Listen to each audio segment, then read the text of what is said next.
Boa noite. Solicitamos gentilmente que todos e todas ocupem os seus lugares. Pedimos a gentileza de manter os telefones celulares no modo silencioso ou desligados durante a cerimônia. Sejam todos muito bem-vindos à Universidade Federal do Rio Grande do Sul. É com grande satisfação que damos início à sessão solene de abertura do 16º Congresso Mundial de Sociologia Rural, promovido pela Associação Internacional de Sociologia Rural, em conjunto com o 64º Congresso da Sociedade Brasileira de Economia, Administração e Sociologia Rural. Neste primeiro momento, iremos receber uma apresentação de Emily Borghetti, acompanhada por Dionara Fuentes no piano. Irão apresentar um passeio por canções e ritmos gaúchos como milonga, rancheira, tirana do lenço, pezinho e chula. Dança que por muito tempo foi associada apenas aos homens. Este número é um fragmento do espetáculo Chula, em que Emily convida o público a reimaginar o Pampa e a tradição como uma arte viva, potente e em constante movimento. Acompanhe.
É com grande satisfação que damos início à sessão solene de abertura do 16º Congresso Mundial de Sociologia Rural, promovido pela Associação Internacional de Sociologia Rural, IRSA, em conjunto com o 64º Congresso da Sociedade Brasileira de Economia, Administração e Sociologia Rural, SOBER.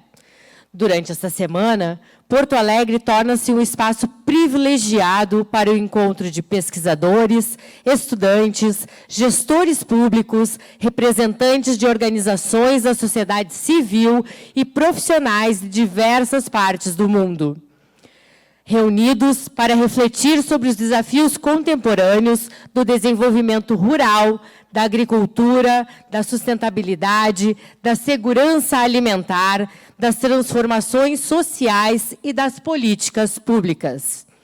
Em nome da Universidade Federal do Rio Grande do Sul, a URGS, da SOBER e da IRSA, agradecemos a presença de todas as autoridades, convidados, palestrantes, pesquisadores, estudantes e participantes brasileiros e internacionais.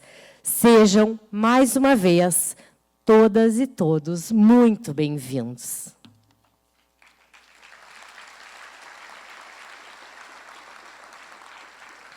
Convidamos neste momento para compor a mesa de honra da sessão solene de abertura o senhor Eric Moura, ministro do Desenvolvimento Agrário e Agricultura Familiar, substituto.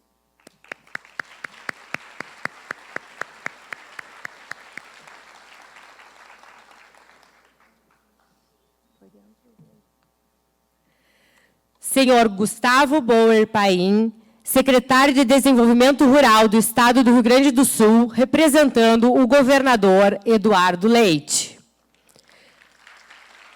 Professora Márcia Barbosa, reitora da Universidade Federal do Rio Grande do Sul.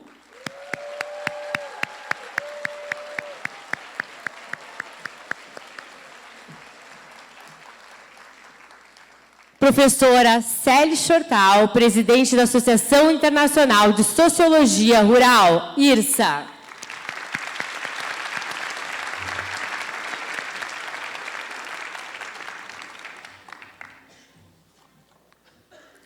Professor Sérgio Schneider, presidente eleito da IRSA e ex-presidente da SOBER.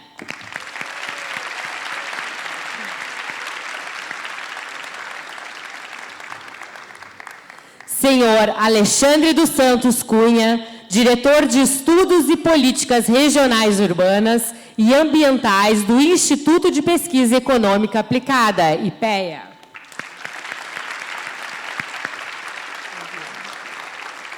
Senhora Márcia Muchagata, gerente de projeto da Secretaria Nacional de Segurança Alimentar e Nutricional do Ministério do Desenvolvimento e Assistência Social, Família e Combate à Fome.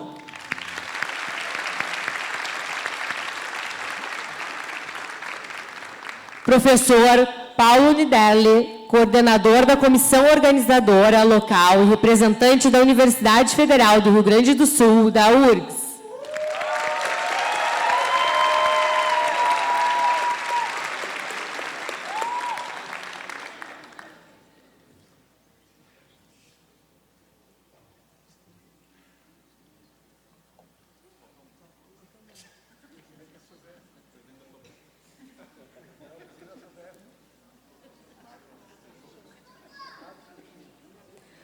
Convidamos o professor Marcos Peixoto, presidente da SOBER.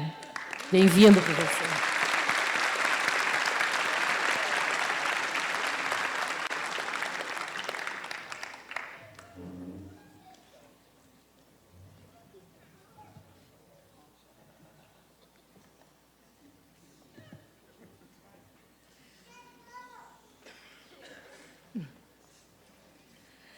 Registramos com especial satisfação a presença de autoridades civis, militares e acadêmicas, de representantes de universidades brasileiras e estrangeiras, de instituições de pesquisa, de organismos internacionais, de entidades parceiras, de agências de fomento, de movimentos sociais, de organizações da agricultura familiar, além de estudantes, professores, pesquisadores e demais convidados. Salientamos aqui Maria do Socorro, do governo português, representante da Associação Portuguesa de Economia Agrária.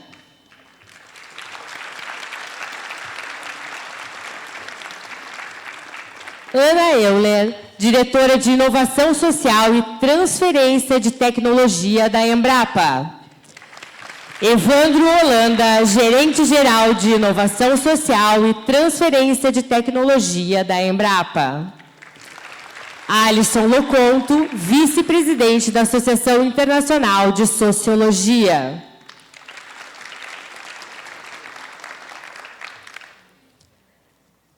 German 40, presidente da Associação Latino-Americana de Sociologia Rural. Nádia Buco dos Santos, diretora do campus Dom Pedrito, representando a Universidade Federal do Pampa, Unipampa. Isabel Silva, diretora técnica da ANATER, Agência Nacional de Assistência Técnica e Extensão Rural. Milton Bernardi, superintendente do Ministério do Desenvolvimento Agrário e Agricultura Familiar do Rio Grande do Sul. Reginete Bispo, deputada federal. Jairo Bolker, presidente da ADUFRGS Sindical. Sejam todos muito bem-vindos e abraçados neste momento. Convidamos para fazer uso da palavra o professor Paulo Nederle, coordenador da comissão organizadora local. Boa noite a todos, sejam todos muito bem-vindos a Porto Alegre. Quero inicialmente cumprimentar os autoridades presentes na mesa, o senhor ministro do Desenvolvimento Agrário e Agricultura Familiar, Ed Souza, a senhora Márcia Monchagata, representando o ministro Wellington Dias, do Ministério do Desenvolvimento da Ciência Social, Família e Combate à Fome, senhor Alexandre dos Santos Cunha, diretor de estudos do IPEA, senhor Marco Peixoto, nosso presidente da SOBER, Sérgio Chortal, nosso presidente da IRSA, Sérgio Schneider, presidente eleito da IRSA, e nossa excelentíssima reitora, Márcia Barbosa, a quem agradeço pelo apoio da URSS na realização desse evento. Eu vou, até pelo tempo, pedir permissão para ler, e quem me acompanhou nos últimos dias vai entender que esse é o melhor caminho para mim não cometer nenhuma gafe. Então, quero agradecer a todos e todas que deixaram seus filhos, suas famílias, suas casas e literalmente atravessaram o mundo para vir aqui. Alguns brasileiros que, mesmo no Brasil, demoraram 2 dias para chegar aqui também. Olhando a previsão do tempo, vários deles o tempo inteiro, perguntando o que ia acontecer. E, com grande satisfação, a gente recebe a todos aqui e a gente espera que esse congresso cumpra com as expectativas de todos vocês. Ao todo, foram 8 anos preparando esse evento, desde a apresentação de nossa candidatura para sediar o Congresso Mundial de Sociologia Rural em 2018, passando pela construção da parceria com a SOBER para integrar o Congresso da SOBER junto ao Congresso da IRSA, reeditando o que já havia sido feito no ano 2000. No meio disso, todo mundo sabe, pandemia, guerra, mudança climática, uma enchente que marcou profundamente as vidas das pessoas dessa cidade em particular, Porto Alegre. E nesse interregno, quanto mais o tempo passava, mais o eixo temático central desse congresso se mostrava adequado e incontornável, na verdade. Política para a natureza, alimentação e nutrição em tempos de incertezas e mudanças climáticas. E com essas incertezas, garantir o espaço físico, torcer para não ter alteração de calendário, greve, editais de financiamento, preços das passagens explodindo por conta da crise internacional do petróleo. E agora, na última semana, todos olhando para a previsão do tempo o tempo inteiro, porque quem chegou hoje não sabe que durante toda essa semana nós tivemos 20 dias de sol com 30 graus e agora a mudança climática. É verdade que a gente pensou esse congresso na perspectiva de ofertar várias experiências, saídas de campo, um cosplay especialmente produzido por uma cooperativa de agricultores familiares aqui do Rio Grande do Sul, um coquetel que todo mundo vai ter acesso logo depois da conferência, com produtos locais e regionais, produtos da nossa biodiversidade, uma feira de agricultores familiares e de comunidades indígenas que inicia amanhã, realizada em parceria com a FETRAF, a Secretaria de Desenvolvimento Rural do Governo do Estado e a FUNAI, e até a arte do Congresso foi pensada e o nosso querido Flávio Schultz, artista aqui do Rio Grande do Sul, que nos deixou ano passado, nos cedeu e nos permitiu usar todas essas artes. Mas, no meio de tudo esse cuidado, eu acredito que a gente não planejou as incertezas climáticas dessa semana, estava muito caro, imagina.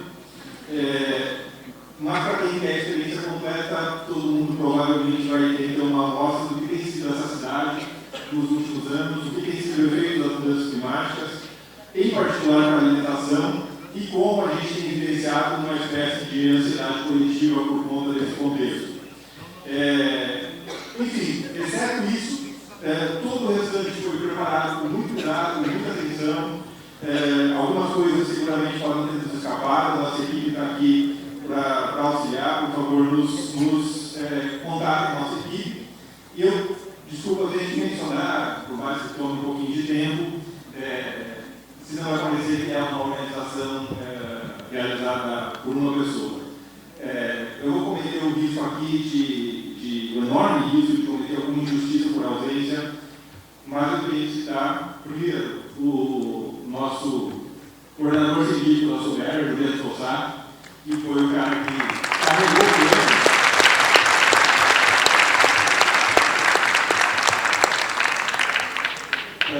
O Juliano Tessan está aqui tanto quanto eu.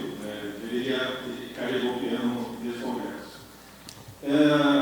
Liege, Vitória, Beatriz, Eve, Kátia, Janaína, Ana Paula, Valquíria, Zenci, Kelly, Camila não sei, Camila não tá, Sérgio, Alex, Pamela, Gustavo, Luísa, Fernanda, André, Charla, Marlise, Potira, Adriana, Gustavo, Vanderlei, Valdemar, Márcio, Evandro e Marco.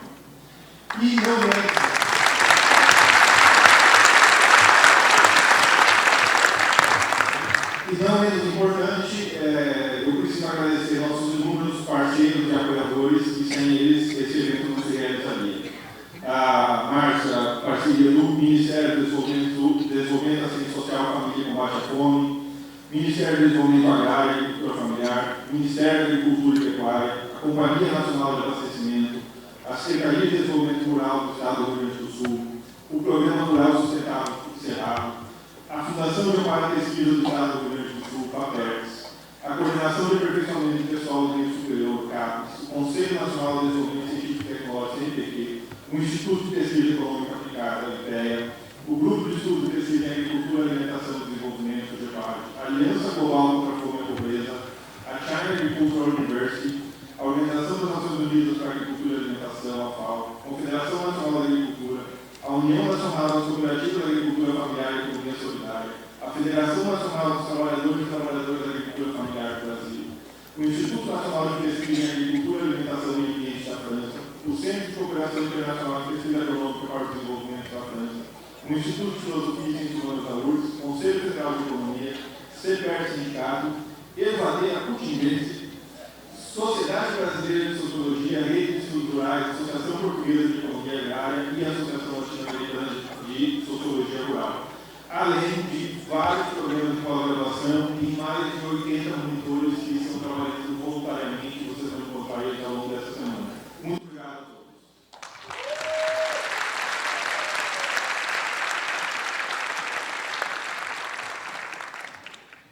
Desde já, agradecemos todas as falas das nossas autoridades. Gentilmente, serão breves para a gente poder cumprir todo o nosso protocolo do nosso evento de hoje e depois todos curtirem um coquetel que vai estar lá aguardando. Então, convidamos neste momento para fazer uso da palavra a senhora Márcia Muchagata, representante do MDS. Boa noite a todas as pessoas presentes. Eu queria saudar a mesa em nome da reitora Márcia, eu saúdo todas as mulheres, em nome do Paulo, todos os homens aqui presentes. E eu queria, assim, dizer da alegria da gente, do Ministério do Desenvolvimento Social estar presente a esse evento. A nossa secretária Lilian Raal gostaria de estar aqui hoje, mas não está, mas estará na quarta-feira, um pouco justamente tratando das alianças que a gente tem, que o nosso Ministério, mais especificamente a Secretaria de Segurança Alimentar, tem com a academia. Para nós, assim, estar presente no Congresso da SUBER e do IRSA é extremamente relevante, porque os avanços que têm sido feitos na retirada do Brasil do mapa da fome, eles não aconteceriam se não fosse o apoio que a gente tem tido de várias universidades brasileiras com quem a gente tem trabalhado, e principalmente na avaliação de políticas públicas, como o Programa de Aquisição de Alimentos, as cozinhas solidárias. A gente tem uma parceria muito importante aqui com a URGS para tratar desse tema, o Programa de Fomento e tantos outros. Assim, e o tema não podia ser mais adequado, uma vez que, nesse momento, né, a gente espera, para esse segundo semestre, a chegada do El Niño, e as populações mais vulnerabilizadas são as que mais sofrem, e a gente já está justamente se organizando para ver como que vamos poder garantir o direito à alimentação adequada e saudável, apesar das mudanças climáticas. E, para a gente, esse espaço de debate é de extrema importância. A gente troca, a gente aprende, e também, se tratando de um congresso internacional, acho que a gente tem muito a trocar e a aprender. Então, para encerrar minha fala, que é muito breve, queria dizer que nós vamos estar aqui com vários gestores dos nossos programas. A Eliane, da Agricultura Urbana, está aqui, mas outros vão chegar ao longo aí da semana, para a gente poder ouvir de vocês onde que podemos avançar, o que vocês já têm diagnosticado e o que vocês têm a propor. Muito obrigada.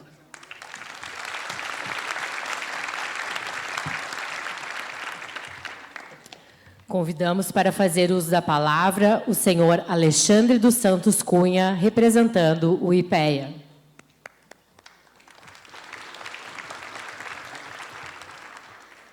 Boa noite a todas e todos.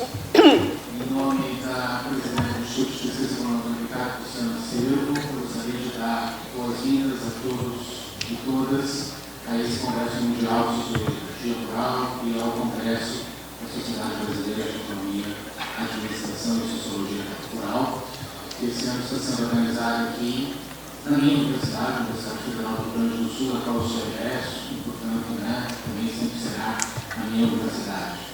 E também saúdo a todos os membros da mesa, na pessoa da nossa reitora, professora Márcia Barbosa.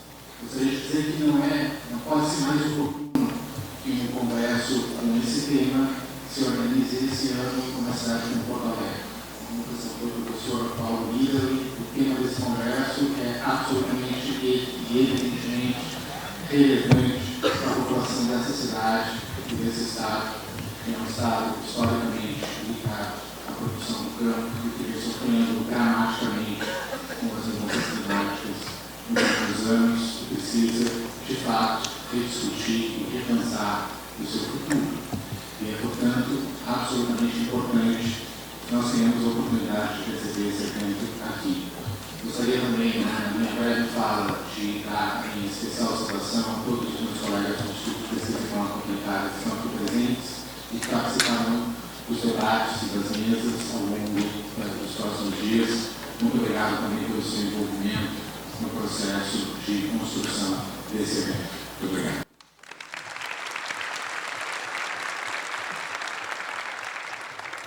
Convidamos para fazer uso da palavra o professor Marcos Peixoto, presidente da SOBER. Boa noite a todos e todas. Também pretendo ser breve aqui.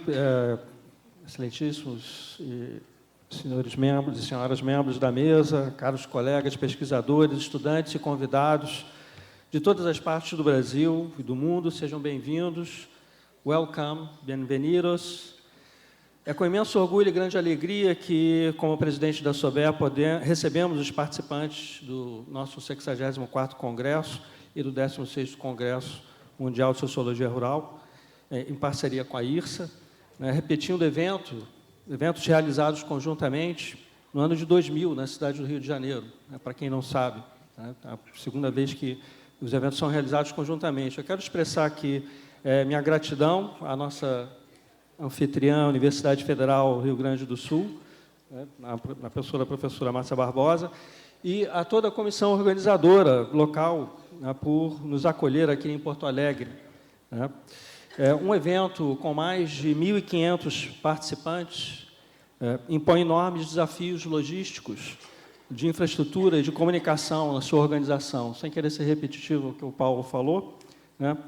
Mas muitas vezes a gente não sabe quem são todas as pessoas que estão envolvidas. Então, por isso eu peço que todos os integrantes da comissão organizadora, que foram já nominados aqui pelo Paulo, e da diretoria da SOBER, presentes, por favor, se levantem, e peço a eles uma salva de palmas. Vamos lá, levantem-se para que todos saibam quem são. Muito obrigado.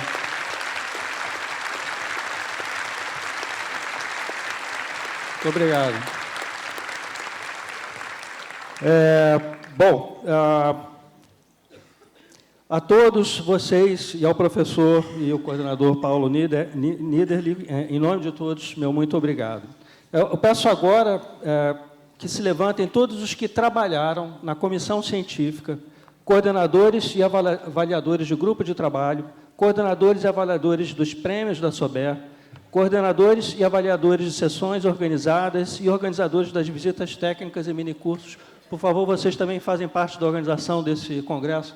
Por favor, levantem-se, uma salva de palmas a todos que contribuíram. A todos, em especial ao professor Juliano Fossá, diretor científico da SOBER. Peço essa salva de palmas, já foi dada por todos. Muito obrigado, mais uma vez. Bom, a SOBER, ao longo dos seus 67 anos, né, consolidou-se como um farol da ciência, conectando economia, administração e sociologia rural. Unir a nossa tradição científica à comunidade global da IRSA reforça o nosso papel de propor caminhos viáveis e socialmente justos para o desenvolvimento rural sustentável e o combate à fome e à pobreza.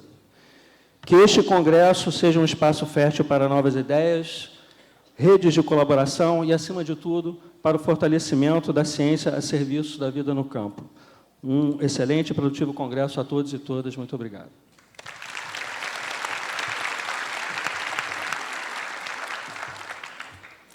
Convidamos para fazer uso da palavra a professora Célia Shortal, presidente da IRSA.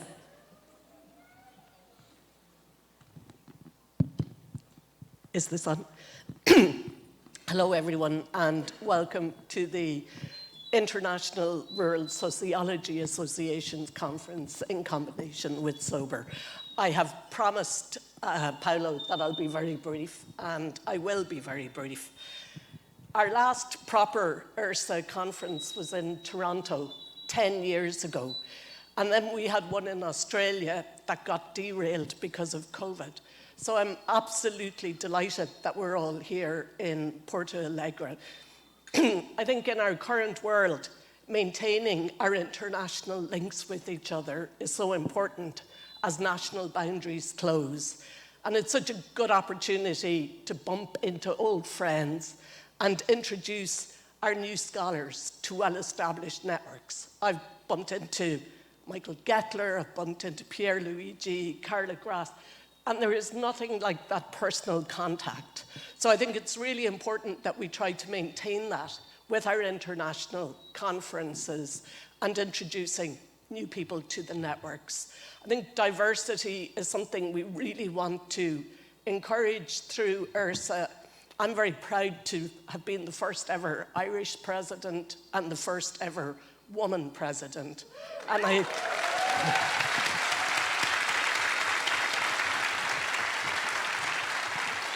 I think that's something we need to continue to embrace.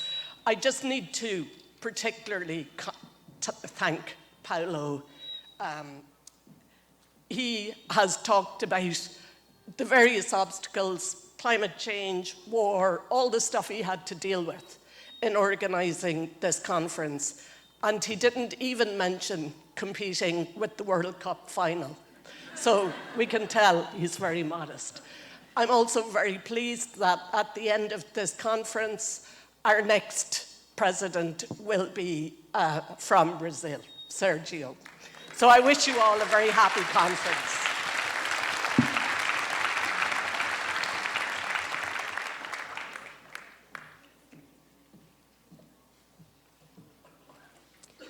Neste momento, convidamos para fazer uso da palavra a magnífica reitora da Universidade Federal do Rio Grande do Sul, professora Márcia Barbosa.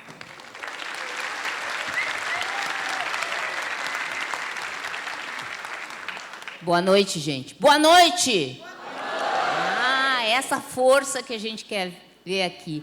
Eu saúdo o ministro Eric, em nome dele saúdo toda a mesa, todos os docentes, técnicos administrativos em educação, terceirizados, estudantes e todos vocês aqui presentes, porque uma vez entrando por esses muros da URGS, todo mundo se torna parte da Universidade Federal do Rio Grande do Sul, que é uma universidade pública, gratuita, de excelência, que pertence ao povo brasileiro.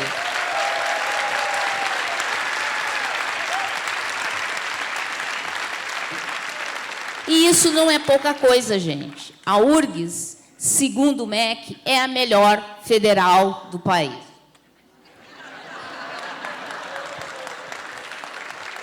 E essa universidade, como toda a nossa região, é sofrida, porque a gente sofre, como muitas outras partes do mundo, com um desastre climático. Como eu sou física, eu vou trazer uma equaçãozinha. Desastre é a combinação da mudança climática com o risco. E nós agora temos a responsabilidade de pôr um pé no freio das mudanças climáticas e trabalhar o risco. E aqui no Brasil, os setores que mais emitem e, portanto, produzem as mudanças climáticas são a combinação nefasta de desmatamento e uma agropecuária sem controle.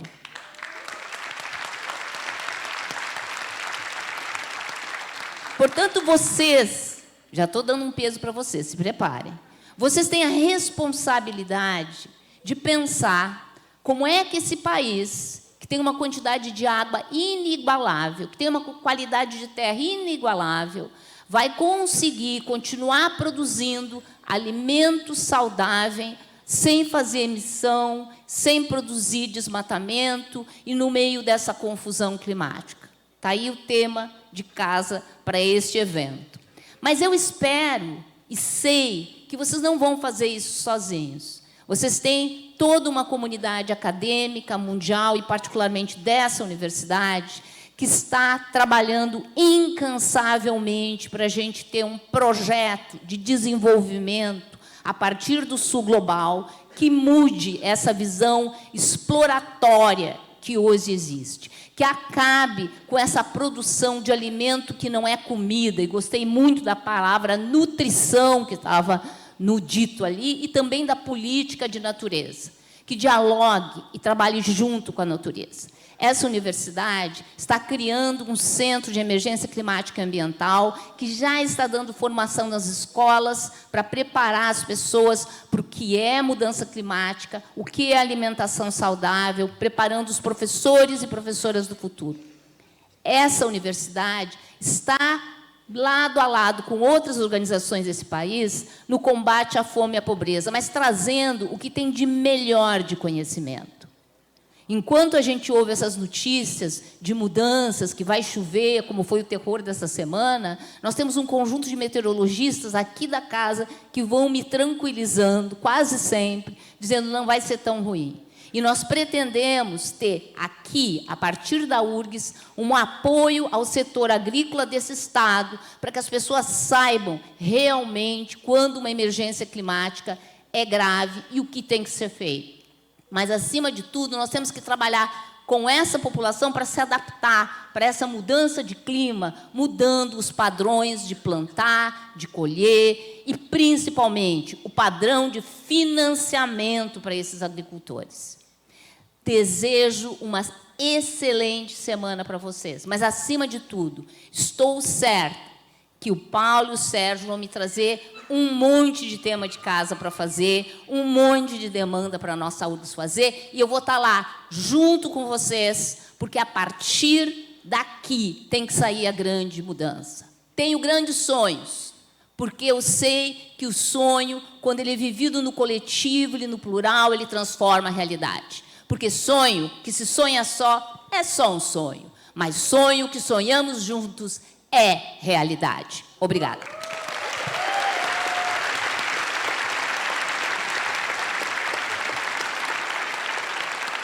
Para encerrar os pronunciamentos dessa sessão solene de abertura, convidamos para fazer uso da palavra o senhor Eric Moura, ministro do Desenvolvimento Agrário e Agricultura Familiar, substituto.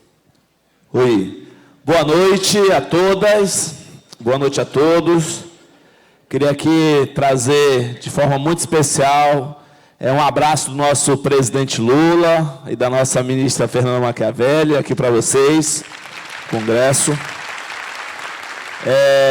Saudar aqui toda a organização, né? Saudar a nossa reitora, Márcia Barbosa, que nos recebe aqui de forma muito brilhante e intensa, né? Saudar aqui a presidente da Associação Internacional de Sociologia Rural, IRSA, a Sally Shortal. Saudar o Marcos Peixoto, né, nosso presidente da Souber. Saudar o Alexandre dos Santos, diretor de Estudos e Políticas Regionais do IPEA. Saudar a nossa colega aqui, Márcia Muchagata, do MDS, representando aqui o nosso ministro Wellington Dias. Saudar o Paulo Nierdeli, coordenador da comissão organizadora. E saudar também as minhas diretoras ali da Anatel e da Embrapa, a Isabel e a Ana Eula, que estão aqui presentes, o nosso superintendente do MDA aqui no Estado, o Miltinho, a nossa deputada federal, Reginete Bispo, e de forma também muito especial, saudar ali o Caio França. O Caio, ele é servidor do MDA, servidor de carreira do MDA, e vai ser um dos homenageados no prêmio aqui, no prêmio de melhor tese em Sociologia Rural, e é um servidor do MDA. Eu queria pedir uma salva de palmas aqui para o Caio, que está ali presente. Eu acho que esse é um momento muito importante, né? Um momento onde a gente discute aqui, na academia, com as autoridades, né, com os pesquisadores, um novo paradigma de questões para a sociologia rural. Eu acho que aqui, quem acompanha, sabe todo o processo que nós vivenciamos nos últimos anos, na pauta da agricultura familiar, do desenvolvimento agrário. Nunca é demais lembrar que as políticas públicas para a agricultura familiar e desenvolvimento agrário no Brasil tinham sido extintas. Tinha sido extinto no governo anterior o Ministério do Desenvolvimento Agrário e Agricultura Familiar. É muito importante a gente lembrar disso, é que nem o lema que a gente tinha contra a ditadura, né? Para que nunca mais se esqueça, para que nunca mais aconteça. A gente precisa lembrar para que isso nunca mais aconteça, né? A extinção do ministério extremamente importante para desenvolver as políticas públicas na área da agricultura familiar e no desenvolvimento agrário. E foi o nosso presidente Lula voltar para recriar o MDA e as políticas públicas voltarem. Porém, a gente está voltando com as políticas, olha que nós fizemos muitas coisas, mas a patamares de 10 a 15 anos atrás. Tivemos que voltar com o programa de aquisição de alimentos, o PA, em parceria com o MDS, voltar com o fortalecimento do PENAI e das compras públicas para a agricultura familiar, voltar com as políticas públicas que tinham sido extintas. Eu acho que esse congresso, tanto internacional quanto o Congresso Nacional, tem um desafio de construir novos paradigmas para a agricultura familiar, para o desenvolvimento agrário.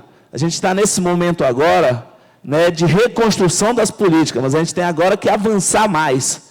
A gente não pode ficar apenas na reconstrução.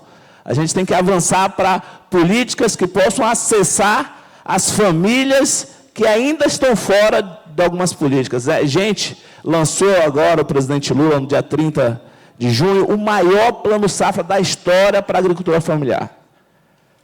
97 bilhões de recursos para o financiamento da agricultura familiar. Mas isso ainda é um passo que algumas famílias ainda não estão dentro do crédito. Aquela agricultura camponesa, que precisa de mais organização, baixa renda, precisa ver de que forma a gente consegue alcançar essas famílias. Então, acho que um congresso que nem esse, né, que tem um tema muito importante, um tema que dialoga, e assim, é muito acertado, está aqui no Rio Grande do Sul, dos estados talvez que foi mais atingido no último período pelos desastres climáticos, mas também pela omissão, né, de setores dos governos, por ausência de políticas. Então, a gente está discutindo aqui as políticas para a natureza, alimentação e nutrição em tempos de incerteza e mudanças climáticas é mais do que acertado e é um tema atual e necessário. É um tema necessário, porque é da agricultura familiar, do desenvolvimento agrário, é da questão rural, é que a gente consegue trazer o alimento que está na mesa do povo brasileiro e que, com o presidente Lula, a gente conseguiu tirar o Brasil do mapa da fome. E que vai ser através desses congressos, dessas discussões, que nunca mais esse mapa da fome vai estar no Brasil. Por isso, nós temos muitos desafios. Amanhã eu vou estar num painel, participando aqui, discutindo, né, um painel sobre políticas públicas e desenvolvimento rural, desafios do financiamento, inclusão produtiva e abastecimento. A gente vai estar discutindo todos os desafios que nós temos, o que nós já fizemos, mas os passos que a gente ainda precisa dar. Mas é necessário a gente discutir essas políticas.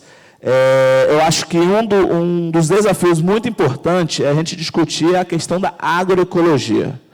É necessário que a gente possa fazer essa mudança, essa transição na produção de alimentos de base química para a base biológica. Por isso que o presidente lançou o PRONARA, o Programa Nacional de Redução de Agrotóxicos. Nós estamos avançando, dando passos firmes nesse sentido. Então, acho que vocês estão de parabéns, está discutindo, nesses tempos atuais, essa pauta aqui. Por isso, queria agradecer a todos e todas, trazer o abraço do nosso presidente Lula, da nossa ministra, Fernanda Machiavelli, e que a gente possa sair desses congressos, né, muitas resoluções, muito debate, para a gente construir novos paradigmas para a agricultura familiar, para o desenvolvimento agrário, para a sociologia rural. Muito obrigado e boa noite a todos e todas.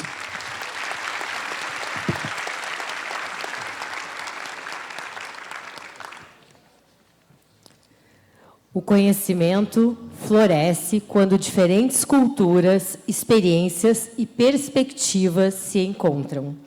Que este congresso seja um espaço de diálogo, construção coletiva, cooperação, fortalecendo pesquisa e contribuindo para o futuro mais justo e sustentável. Agradecemos às autoridades pelas manifestações e a todas e a todos os presentes por prestigiarem esta sessão solene de abertura. Ao término da conferência, todas e todos estão cordialmente convidados para um coquetel de recepção, que será realizado nas tendas localizadas em frente à Faculdade de Educação, proporcionando um momento de integração entre os participantes do Congresso. Em nome da URGS, da SOBER e da IRSA, desejamos a todas e todos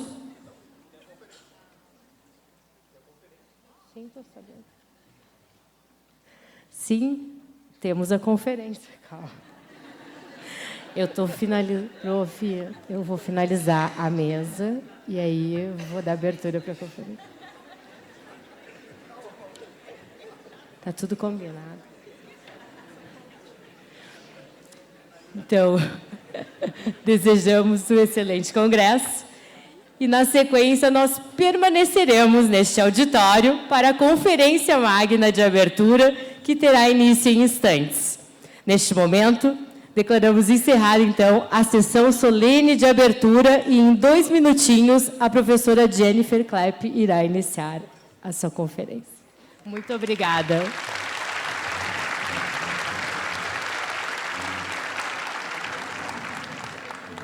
Continuidade à programação do 16º Congresso Mundial de Sociologia Rural e do 64º Congresso da Sociedade Brasileira de Economia, Administração e Sociologia Rural, SOBER, teremos neste momento a Conferência Magna de Abertura. Recebemos a professora Jennifer Clapp, professora titular de Segurança Alimentar Global da Universidade de Waterloo, no Canadá, e uma das principais referências globais nos estudos sobre sistemas agroalimentares, poder corporativo e governança global da alimentação. Sua pesquisa analisa criticamente os efeitos da financiarização, da concentração empresarial e das políticas comerciais sobre a segurança alimentar, a sustentabilidade e as desigualdades sociais, com atenção especial às implicações para o Sul Global. É membro do painel internacional de especialistas em sistemas alimentares sustentáveis.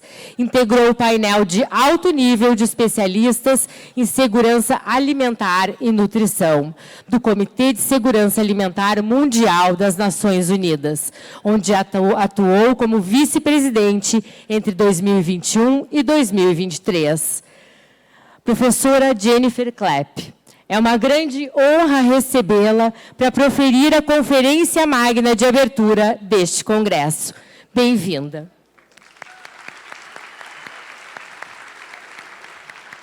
Okay, thank you very much. Delighted to be here. And I hope you're all relaxed this evening. I know there was a bit of overlap between the end of the World Cup game and the start of the conference. In case you hadn't heard, Spain won the game. I hope you're not too upset or too excited. So I'm going to be speaking tonight about uncertainties within food systems. And I know there's supposed to be a reception, and I don't want to be the one who makes that start too late. So I'm going to hopefully not talk for too long, but I was asked, and I'm very delighted to have been asked, and I'm really grateful to be here, to speak about some of the big challenges facing food systems today. And I first wanted to say a little bit about why I chose this photograph for my cover slide. And this is a picture that was taken from the Artemis II that just a few months ago that went into space. And this is a picture of Earth, and it's the nighttime view. And they had to do a really long exposure to get the detail in the picture. But what I liked about it is, you know, we are in this world right now that is facing geopolitical challenges. There are conflicts over territory and borders. And what this photograph reminds us is that we are on one Earth.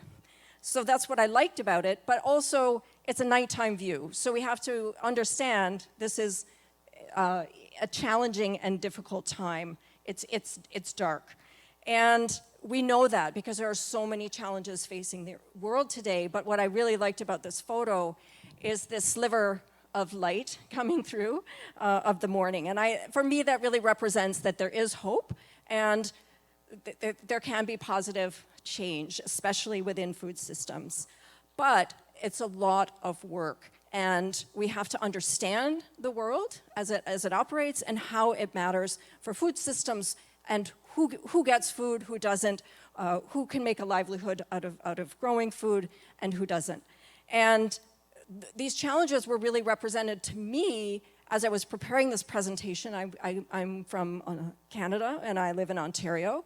And as I was preparing these slides, we faced the worst air quality in the world because of climate-induced forest fires. And just a reminder of the extent of the challenges that we face today.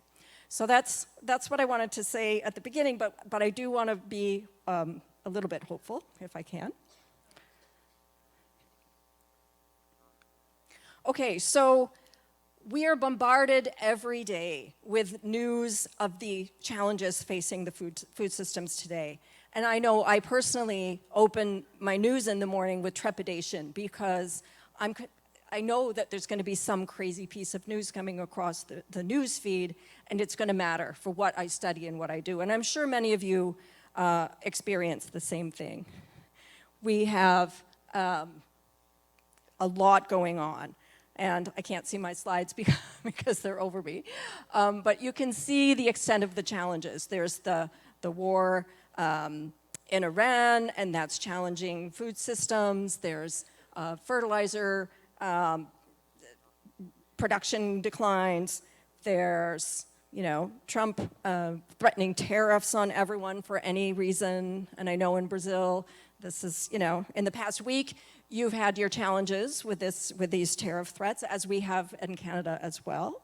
Trump is threatening to tariff Canada over the forest fires and the smoke that he doesn't like. There's just so much going on with the news telling us that these kinds of conflicts that are going on, the cutting back of aid, which is going on in the US, tens of millions facing hunger because of the war, et cetera. And also states moving towards increasing biofuels in the context of energy crisis.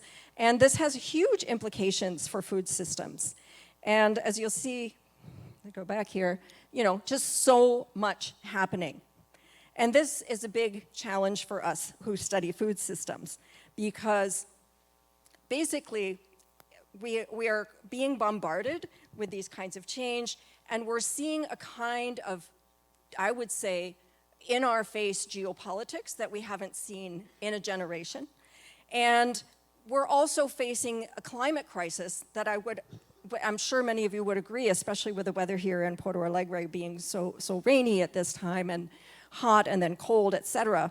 We're reaching a point of a turning point in the climate crisis. And so we've got this combination of geopolitics and climate change that is really creating what I would say is a new landscape for food systems that we really have to grapple with. So what I want to talk about is basically, or make case that we need to understand that landscape, but I'm not 100% convinced that the tools that we have right now are sufficient. I think we need to reconceptualize and rethink how we understand food systems in this moment of crisis and change.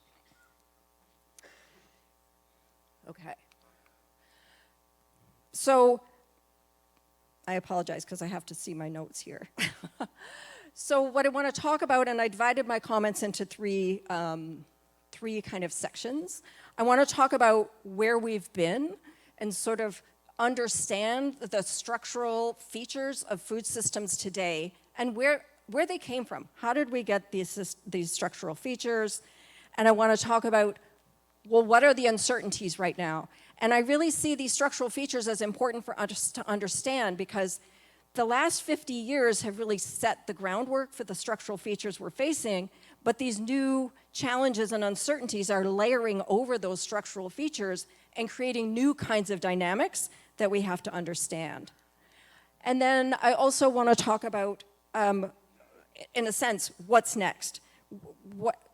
How do we think, or how can we make positive change in the world in this kind of uncertain environment?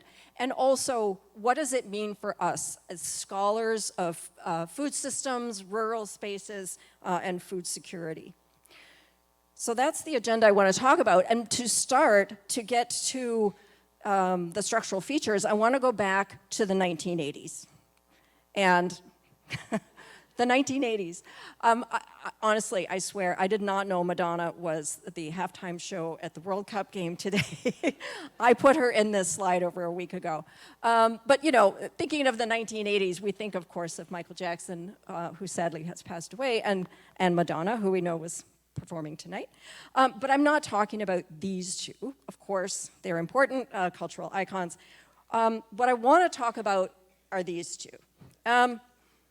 They're wearing similar outfits to Madonna and Michael Jackson, and they're dancing. And I'm sure we all are familiar, this is Ronald Reagan and Margaret Thatcher, and they are famous for their friendship, but also their friendship was built on their shared ideology of neoliberalism. They shared the idea that we need to change the relationship for them. They wanted to change the relationship between markets and the state. And for them, they wanted to get the state out of markets. They wanted to reduce the role of the state by bringing in market forces, unleashing free trade, bringing corporations into the mainstream of establishing the norms of how society works. And they wanted to deregulate the economy. They basically, get the state out, let the private sector take care of it. And I put here, everybody's doing it. Everybody was doing it from the 1980s onwards, because what we saw was this neoliberal ideology becoming a global norm most countries in the world were pressured or happily embraced this ideology of free trade and free markets. And it's important to think about this moment because the next 40 to 50 years really shaped food systems in important ways. Food systems today, the structural features that we have, that we're dealing with, were really shaped by this kind of ideology. But I wouldn't say that neoliberalism is the entire story. It's not a singular story about neoliberalism. It's also a story about technological change.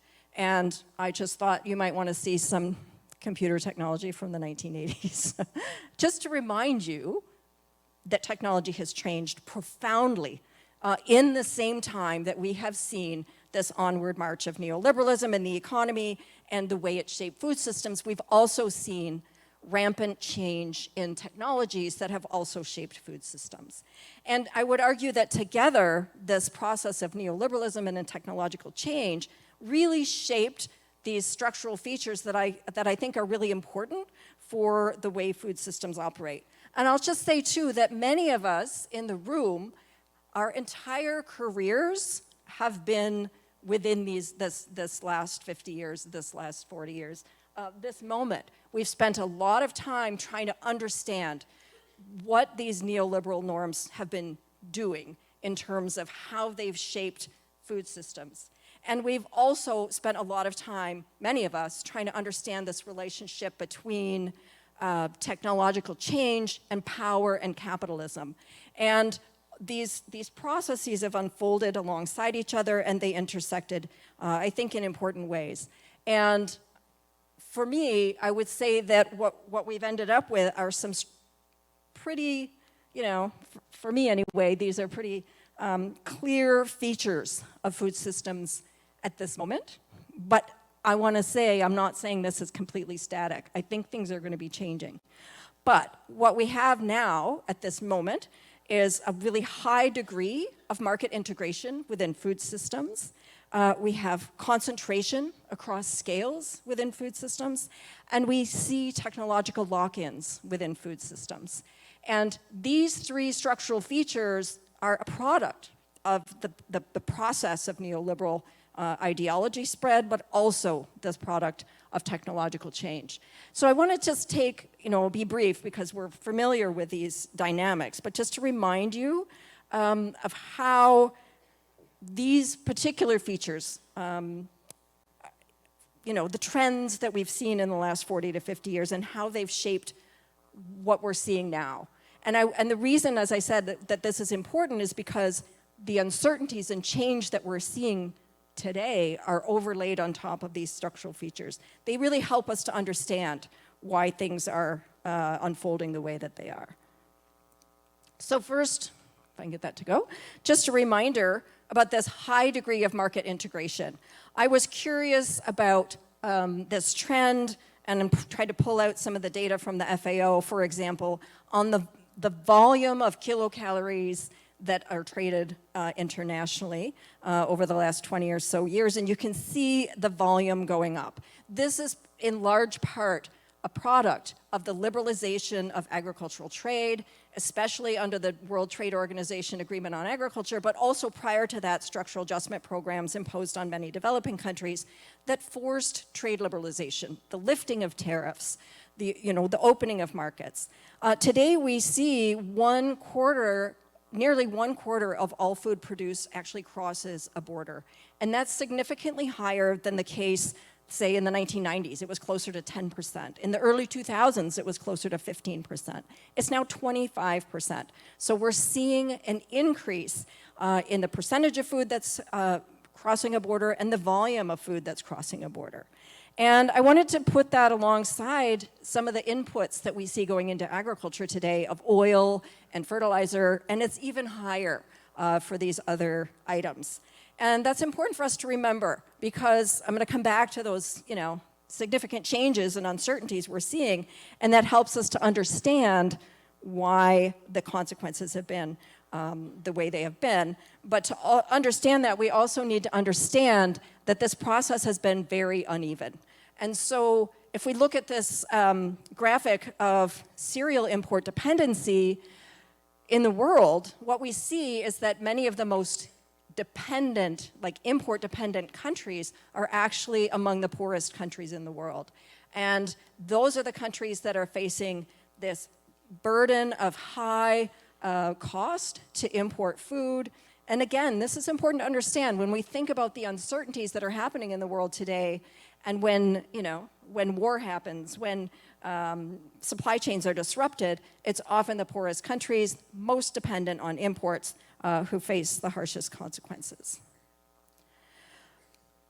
So I also want to talk about the concentration across scales, and this is something I've been thinking a lot about in the last couple of years, is because I spend a lot of my own research time looking at corporate concentration, but that concentration is happening all across food systems, right from farmers' fields, up to the national level and even at the corporate level.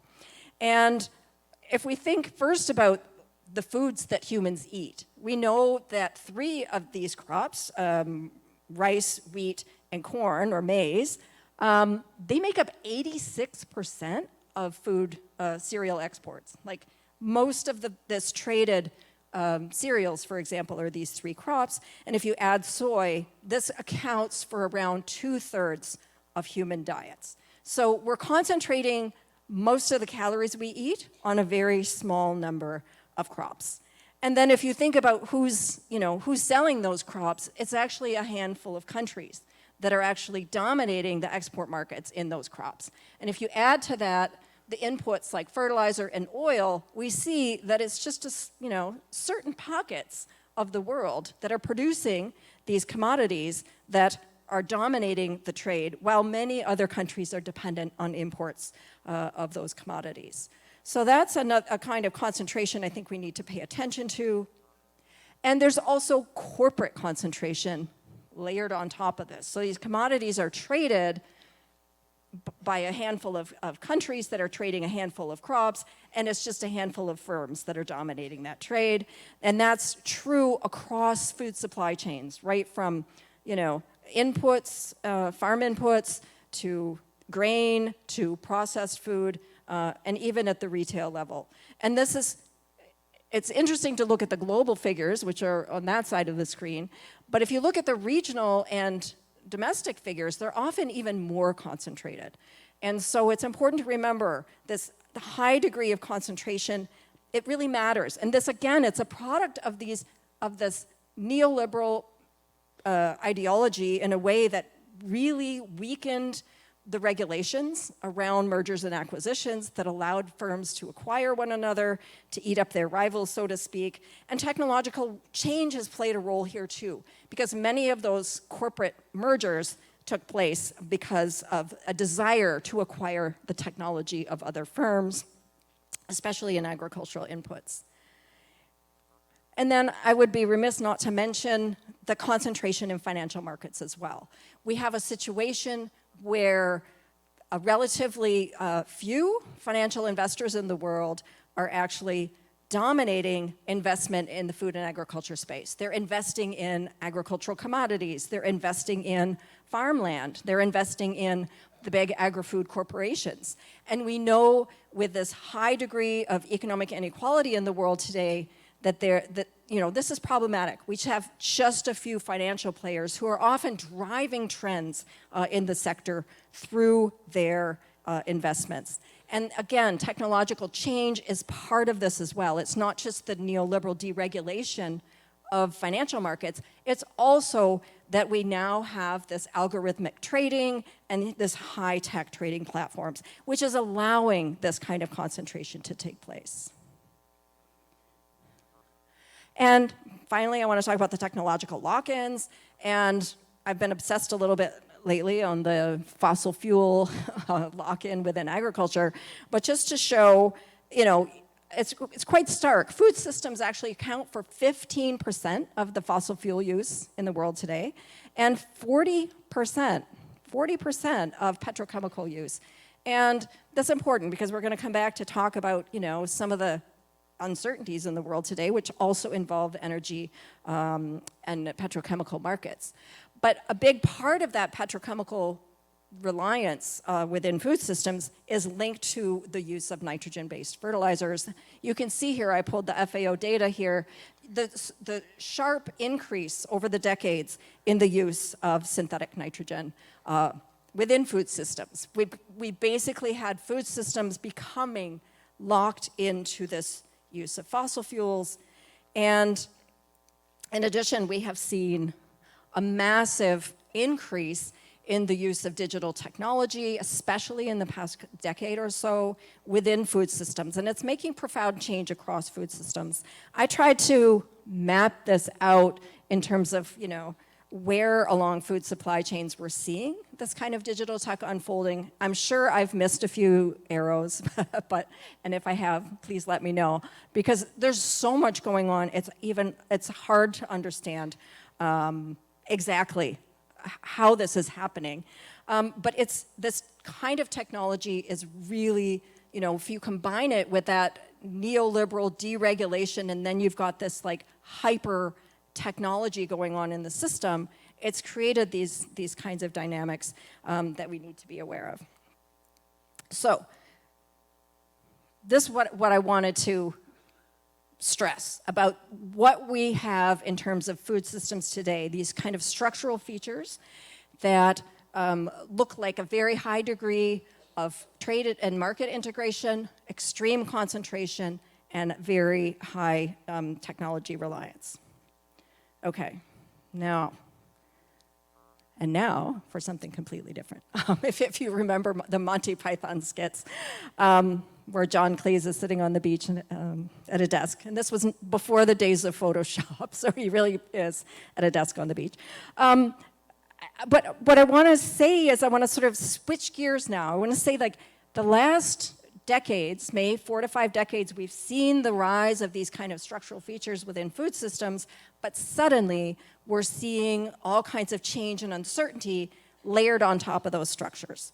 And I think we need to, what I want to make the point is that we need to understand that interaction of those structural features and the new sources of change and uncertainty. And I would like to suggest, and open to being, contradicted, whatever, that we're seeing a rupture in the neoliberal norms in particular in the world today. And that will become clear hopefully when we get to the next section. Sorry, I'm just trying to make my notes bigger here. But I would say that these norms are being upended through the actions not just of one politician who shall remain unnamed. There are others as well. We're seeing, I would say, a big shift through this kind of new geopolitical landscape that we are living through. And so I want to suggest that these neoliberal norms are being upended, but that doesn't mean that technology is also being upended. It's actually getting more and more and more so. And with the rise of artificial intelligence, I think that we as scholars need to make sense of a rupture in neoliberal norms combined with artificial intelligence, and then what does that mean for food systems and for people's access to food, people's livelihoods in this space, et cetera. And I think these are things that we're trying to grapple with. I'm sure all of us are. So what I want to talk about are these sources of uncertainty in the world. And this didn't animate properly, but it also doesn't look right. But what I want to say, yeah, they're coming up. So what we're seeing in this context is military conflicts. I would say this is a new kind of uncertainty. Of course, there's always been military conflict in the world, but we're seeing something different now. What we're seeing is higher frequency of conflicts where states are more than happy to use food as a weapon of war, when before that was sort of seen as a norm that we should not be encouraging, but states are doing it anyway.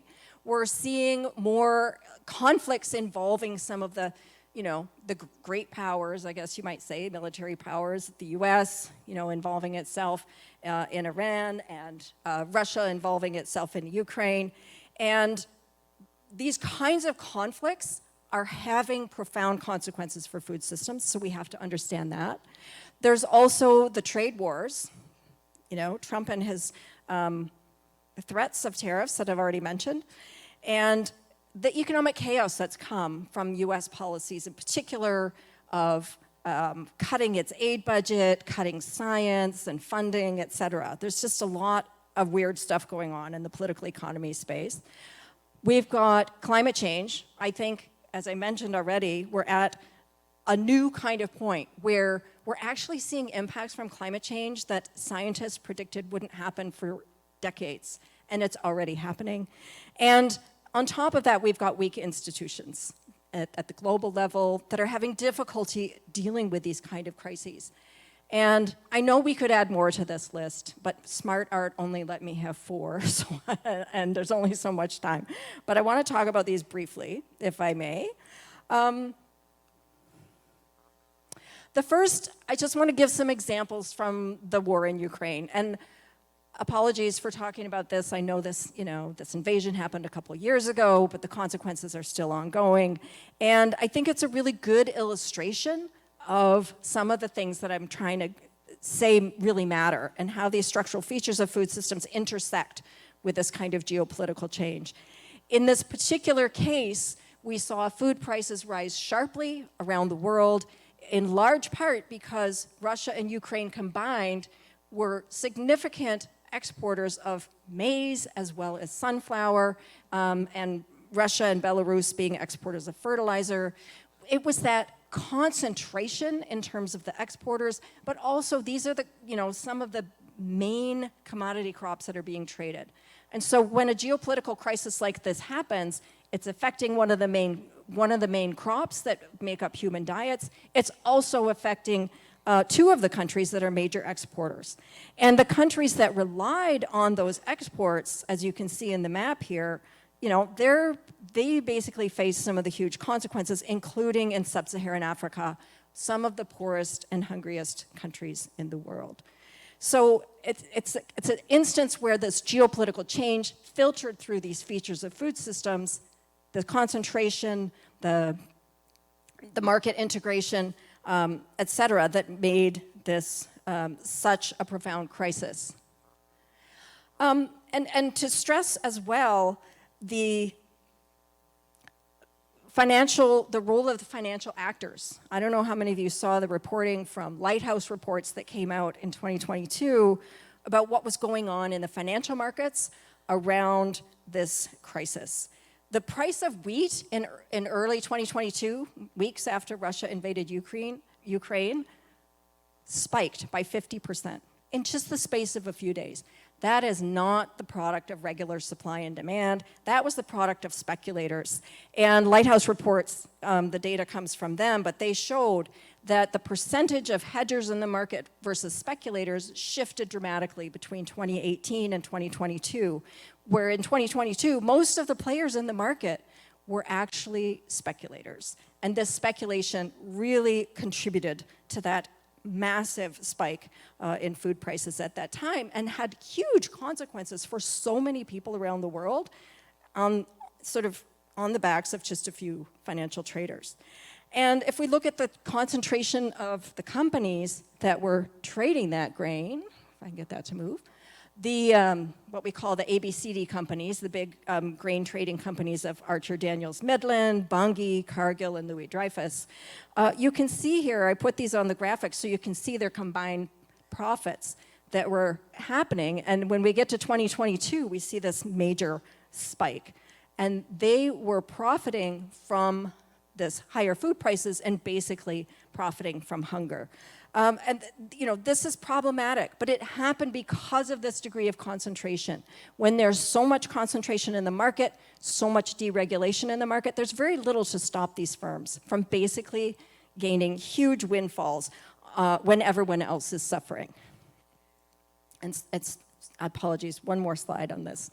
The fertilizer sector is also a really interesting had an interesting impact because of this war as well.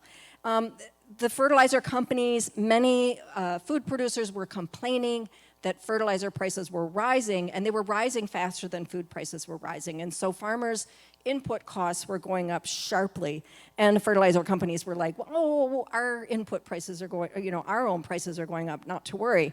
But if you look at their combined profits, they had a huge spike in 2022. And it wasn't just their increased cost, because if you look at their marginal profit rate, that is, the percent that they're making in terms of returns, it also spiked in 2022 for all of the leading firms. And I put that in red here so you can see that. So it was a situation where the fertilizer companies were also making huge profits off of this conflict. And so, we have to think about what happens when we have these structural features like corporate concentration overlaid with geopolitics. Like, who wins in this situation? It's often the companies. And even some of the fertilizer companies mentioned in their annual reports to their shareholders that they were able to increase prices beyond their own costs. They were basically bragging about it. I feel like they were caught red-handed, but very little has been done about this. And we're in a new situation now. But I would also, as I mentioned, the more blatant weaponization of food in context of conflict, this is happening as well in Gaza and Sudan.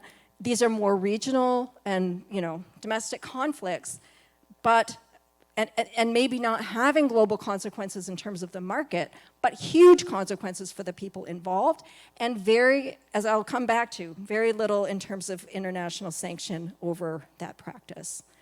And finally, I just want to, oops, sorry, I'm not moving my slides here. That's the Gaza and Sudan.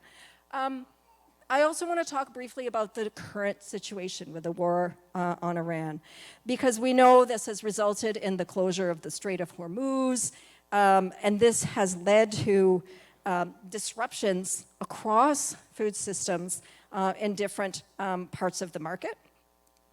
I apologize, I actually can't see without my glasses on, so you just have to bear with me.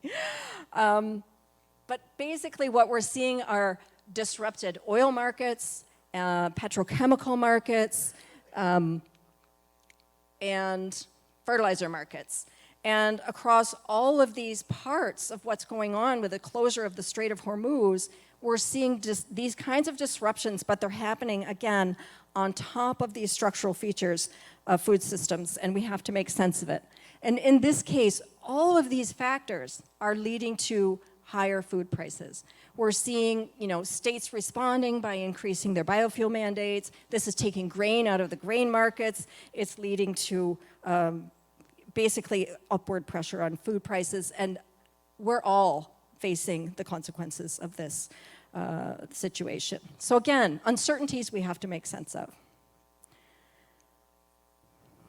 And in terms of this particular conflict, there's been a lot of concern around fertilizer because so much of the world's fertilizer inputs cross through the Strait of Hormuz. Fertilizer prices have gone up. And you can see from the map here that Bloomberg put this together of the countries that are most reliant on the fertilizer that comes through the Strait of Hormuz.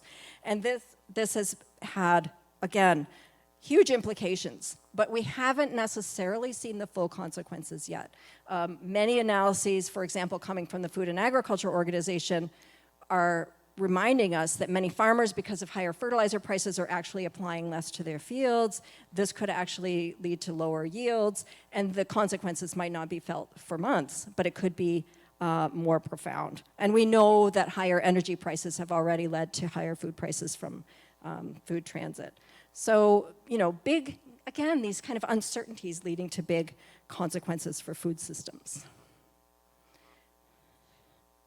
So I'll talk briefly about the trade wars and the economic chaos as well. This is a picture of Trump from Liberation Day, April 2nd, 2025, where he arbitrarily imposed tariffs on all countries. The word on the street is that his assistants all used artificial intelligence to try to set these tariff rates at really bizarre levels. But what I tried to do is I pulled out from the Financial Times some key commodities that you can see here that give us a sense of just the extent to which tariffs are now higher. Because he imposed tariffs and then he pulled some back, and it's just been all over the place. But for dairy, cereals, meat, cocoa, coffee, prices are higher because tariffs have been imposed, but it's also imposed costs on countries that are exporting these goods as well. Obviously, we've seen declining markets. The US originally was buying, for example, lots of coffee from Brazil, lots of orange juice, and then prices went up after the tariffs, and then he removed those tariffs because people were complaining, and it's just been very chaotic. But part of this story is also the US dispute with China, and that also matters for a place like Brazil, as I'm sure you're all super familiar. But the US dispute with China, where the US imposes high tariffs on China, China retaliates by not buying US soy and instead buying it from Brazil. And that has really been a big shift in terms of China moving its purchases from the US to Brazil. China did have ambition for food self-sufficiency, and in fact it still does, but it actually relaxed it specifically for soy and has forged a new relationship with Brazil. And this has altered international trade patterns for this particular commodity. And as you can see, this is a New York Times story from about a year ago, but showing just the decline in Chinese purchase of US soy. So, Brazil has obviously increased its exports to China and created that relationship, but there's also been a lot of concern that expansion of soy is going to lead to more deforestation. And perhaps it already has. I would be really curious over the course of the conference to talk to people about this, because I really am interested in this topic. But there are ecological consequences as well to this kind of change. Okay, moving along. Climate change. I've already mentioned this is one of the big changes that we've seen.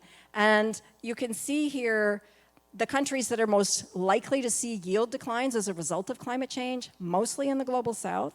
Some countries might see yield increases, but most of the studies and the big review studies show that on balance, the consequences are going to be negative for the most part, and again, mostly for the poorest countries in the world. And this is having an impact on food prices as well. And,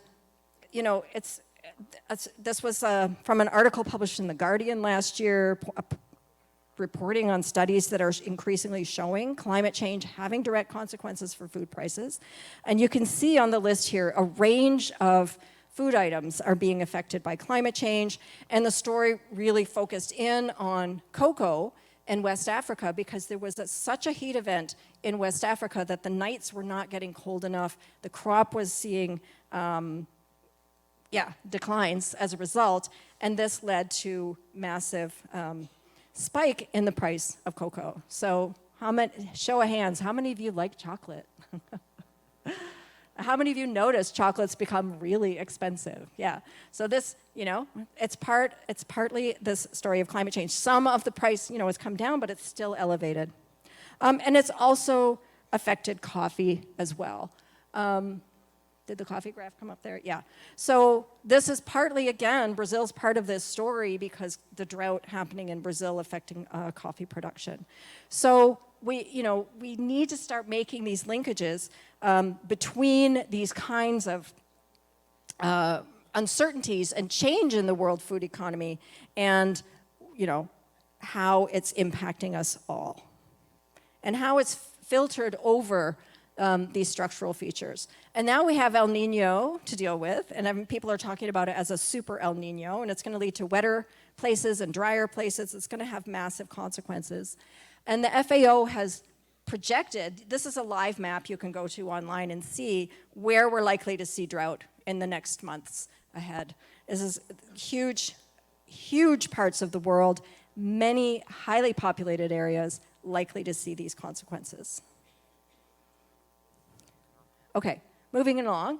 I also want to talk about the weak institutions as the sort of fourth category of uncertainty. And I say that as an uncertainty in a sense that we used to be able to rely on the UN to try to step up and deal with some of these kinds of crises, right? The UN's played a pivotal role in international negotiations around climate change, for example, and we've had this sort of idea that global institutions could uphold norms. But suddenly, when things fall apart, we're actually seeing that the UN and other institutions don't have the kind of sway that they used to. And part of it is, this rise of neoliberalism itself, where we've seen this pulling back of the state and then a failure to fund the UN. And then the UN going to organizations like the World Economic Forum to beg for money, to hold, for example, a food conference. I don't know how many of you were paying attention to the UN Food Systems Summit 5 years ago. I'm trying to forget, because it was a very stressful time for me, because I was sitting on a UN expert panel and we had to deal with these issues of this food summit, because they held this summit without even bringing in the FAO, or the Committee on World Food Security. And a lot of civil society actors boycotted this conference. So in a way, it really delegitimized the process. And it was also happening during COVID, so there wasn't, it didn't really result in a lot, but it took up a lot of people's energy for a while. But I would say that was a sign of a weak institution. And as I said, many civil society organizations boycotted because they wanted to put their efforts into, if I can get this to go, it's not working.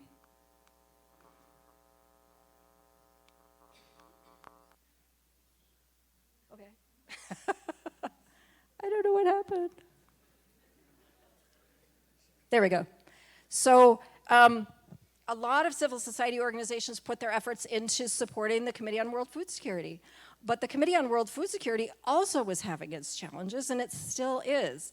And again, I can speak from personal experience. I was sitting on the UN high-level panel of experts on food security and nutrition that was advising the Committee on World Food Security at the time that Russia invaded Ukraine, and sitting in a meeting where, I'm the sort of quiet professor there with the chair of the group, and we're trying to give our assessment of what this invasion means for world food security.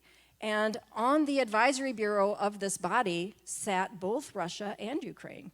And they got into a complete shouting match with each other over whether the problem was sanctions or whether the problem was the war. And it was just unbelievable, the shouting. But it's not just that. There was so much tension within this body that I witnessed firsthand, where powerful states are flexing their power and telling experts and developing country states that we're not talking about food systems. They're like, food systems, that doesn't mean anything. We're only talking about food security. They were like, stay in your lane.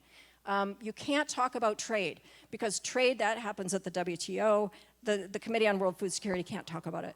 And so there's this constant battle within this space to move the agenda forward. And that's, I would say, a product of a weak body. There's a lot of people who want this body to succeed, but it's been quite challenging. You can see this is the head of the CFS during the debate over Russia and Ukraine, and you can see the stress on his face at that meeting.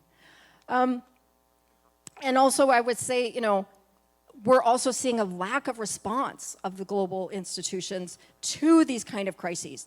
When Russia invaded Ukraine, it caused a huge spike in food prices, huge disruption, and normally in the past, the UN would basically try to get a major conference going, an agreement, something to address this crisis. They did work on the Black Sea Green Deal, but that's since expired, and it was a small effort at the end of the day. So that was kind of problematic. Sorry, I'm talking too much about the UN here. But I would say they also have very little support for efforts to, for example, rebuild food systems in Gaza. Antonio Guterres, he tells the BBC that the US believes they are more important than international law. I don't doubt that. But just the other day, this whole board of peace where Trump tried to take over this whole agenda and rebuild Gaza, they've decided to make it just a tiny pilot project because they have no idea what they're doing. And so they kick the UN out of the scene and then don't do anything. And that's on top of huge funding shortfalls. I mentioned that already, but I was quite struck when looking at this report on the Global Food Crisis Report, a 59% drop in funding for food and agriculture to the UN between 2022 and 2025. That's a massive collapse in support in terms of funding to address these issues. Okay, what's next? I am wrapping up, I promise. So what is next? States are responding. This crisis is happening. Governments are doing stuff, right? China has already, it's announced its grand plan for food self-sufficiency. Japan is on it. They want to make sure that, rice is supported at a Japanese rice. Ethiopia's got a plan for food self-sufficiency. The UK is concerned about it. Sorry, I'm looking at it here. All of these countries, they're making plans. They're doing things. They're trying to improve self-sufficiency in their country, and including my own country in Canada, where we've got this new policy to grow more of our own food. And even in Switzerland, they're having a vote in the fall about the extent to which they can grow their own food as opposed to buying it from abroad. So we're seeing governments making action to do something about this geopolitical and tense moment that we are living in. And I would say that as what I want to say here in my final slides is that we as scholars, we need to understand this. These are new kinds of dynamics. Governments are already responding. Do we have the right ideas and tools to address this kind of situation? And this is honestly an open question. I'm not going to say that I know what the answer is. It's something that I think we need to pay attention to. Okay, so we're not just seeing that, we're also seeing increased attention to this idea of strategic grain reserves, this being discussed. Many countries in the world are actually moving in this direction. We're seeing increased interest in things like supply management and other kinds of management policies to basically insulate countries from what's going on in the global scene. And I would argue that, how governments respond, it really matters. Because, as scholars of this space, of rural spaces, of food and agriculture, we have to understand, because when governments move, it's changing that relationship between states and markets. And that's what the neoliberal project was trying to get the state out, and now the state is coming back in. And so we have to think about that. What does it mean? What we're seeing is, on the whole, governments are trying to strengthen domestic food production, but in many cases, they're trying to do it using high-tech digital agriculture and other kinds of tools that would make them reliant on corporations. And so again, this is an instance where those structural features of food systems that we're grappling with are colliding with these geopolitical agendas. And I would argue it's important for us, because I know many in the room, we care about these things. We want to ensure that there's a prioritization of sustainable agriculture and not the large-scale reliance, for example, on fossil fuels. We're also seeing states investing in the capacity to stabilize prices, as I mentioned. But they can do this in ways that can be positive for small-scale producers, for example, to create resilient livelihoods, or they could do it in ways that benefit the big corporations. Again, we have to understand these dynamics and ensure in our work that we are looking at it. They're also taking efforts to reduce dependence on global markets. Many states, for example, are trying to diversify their trade partners. Many are trying to move away from the US. But this just changing partners doesn't necessarily deal with some of the issues that many of us care about prioritizing fair trade, territorial markets, diversified aid and trade. And so this kind of responses that states are taking, they might be more regressive, and we need to ensure that they're more progressive. And so in a recent report with IPES-Food, we put forward this is my normative slide, we put forward this idea that we call resilient self-reliant food systems. Like, basically, we need to combine these ideas of resilience within food systems with self-reliance and international cooperation. But it's a big ask, because what states are doing now is often based on their narrow interests, their relationship with corporations, and I would say past trajectories. And it's important to bring forward ideas that are promoting ecologically sound agriculture, diversification, grounded in territory, and international cooperation to share ideas. Because without this kind of vision, we argue, we could end up seeing a situation where this geopolitics collides with those structural features of food systems and makes them worse and not better. But I would argue there's a moment right now with the rupture in neoliberalism, there's actually an opening for positive change. We just have to use it.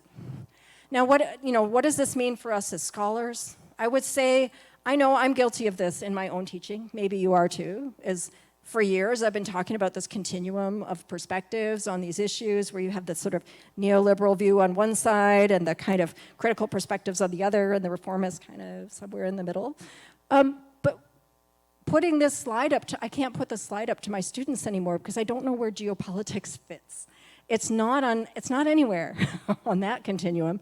It's a complete other plane.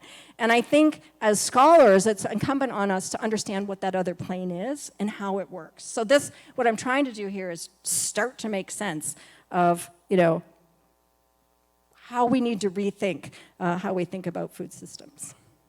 So starting to map out a research agenda, I just wanted to throw some stuff out here because we're all about to spend days at this conference talking about these issues. And so I just wanted to pose some questions. How does waning neoliberalism and the unevenness of that waning intersect with its legacies? And what does that change look like? And with what effect? And I should have added, and for whom? How are marginalized and vulnerable populations affected by this change? We need to also understand what kinds of effects will this trade vulnerability, corporate power, and technological lock-ins have in a less neoliberal world that's still characterized by the advance of high tech and AI. That, for me, it's a scary question, but I think we have to understand it. And again, coming back, how do we conceptualize debates about food systems in this context? So where does all this fit? And what other uncertainties are there that I haven't even talked about driving change, right? I mentioned a little bit about AI. I didn't even mention pandemics. There could be other sources of uncertainty that the unknown unknowns that we don't even know yet. We need to be prepared to think about it. And finally, will there be new agricultural hegemons like China, Brazil, India, presiding over a new food regime, or will concentrated corporations continue to hold the balance of power? I think these are important questions in terms of setting out a research agenda for us as scholars, but I think if we continue to criticize neoliberalism, we're not going to move forward in understanding what the world looks like today. Neoliberalism deserves to be criticized, and there's been a ton of excellent work looking at the consequences for food systems, but I think we need to pay more attention to these big uncertainties and the geopolitics in particular. And with that, I will say thank you, and some of my books that I'm drawing from for these ideas, but I'm working on a new project, which is where these ideas came from, so I would be delighted to talk to people in the rest of the conference to hear your thoughts. Thank you very much.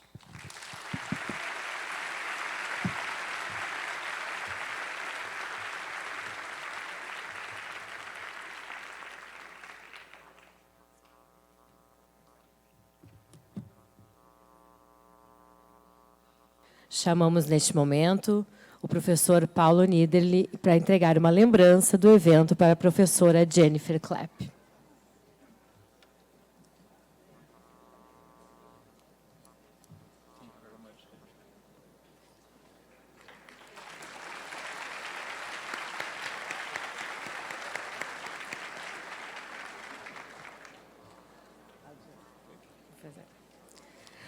Solicitamos que as pessoas que deixaram malas e pertences numa sala aqui ao lado, que já retirem os seus materiais, pois a sala será fechada logo após a saída e término do evento.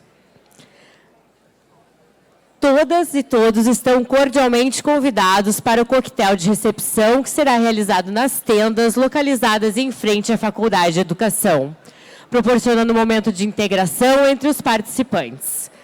Agradecemos a presença de todas e de todos e convidamos os participantes para o coquetel, que será realizado nas tendas. Tenha uma ótima noite e uma ótima semana de muito conhecimento.